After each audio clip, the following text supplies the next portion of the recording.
Now, a new independent city growth commission is to investigate how England's cities can become engines for growth, ensuring that all regions are part of the UK's economic recovery. Well, the commission will talk to various business leaders and local stakeholders and try and devise a plan for regional city growth away from London. Well, with me now is economist and former chair of Goldman Sachs Asset Management, Jim O'Neill. He's also the chair of this new commission. Many thanks for joining us here on the programme. Pleasure.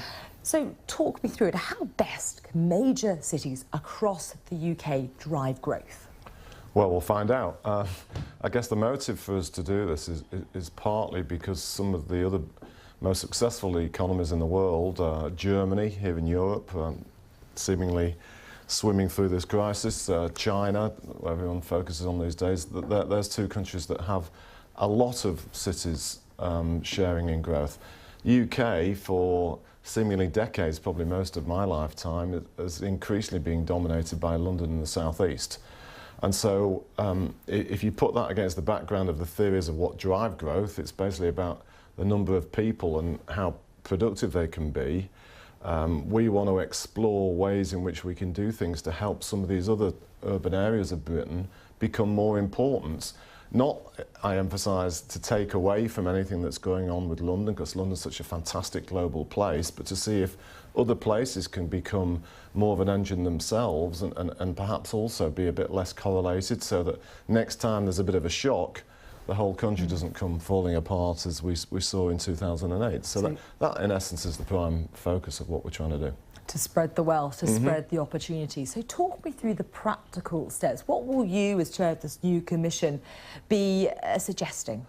Well, I wouldn't want to be too presumptuous. There's going to be 10 of us at least, maybe a couple of others join us eventually on the commission, and some real practical experts on these matters. But we will be taking evidence as well from many other specialists. And I guess the underlying aim will be to perhaps focus on what you might call supply-side policies. In the past, there's been a lot of regional growth strategies. Some cynics would say, well, it's just yet another one of those. But a lot of those focused on things like special tax incentives and subsidies to try and force business to go to more or less well-off parts of the country. That is not what we're going to be focusing on, I don't think. We're going to be looking at things to do to improve the flexibility and the skill set of the local labour markets, focusing on things to improve the infrastructure, both physically and perhaps also in terms of the modern technologies, so that you get sort of self-reinforcing circles in these clusters around the country. It would be our great desire. And importantly with it, I should emphasise, we will explore also as to whether some of these cities, if not all of them, have the scope to legally be more responsible for their own financing.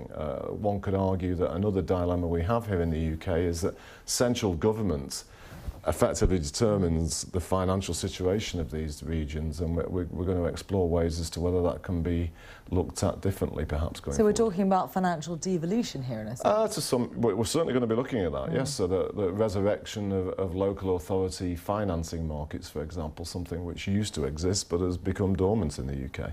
OK, fascinating. Jim, I wish you and your City Growth Commission the very best of luck. Thank you very much. Today. Yeah. Many thanks.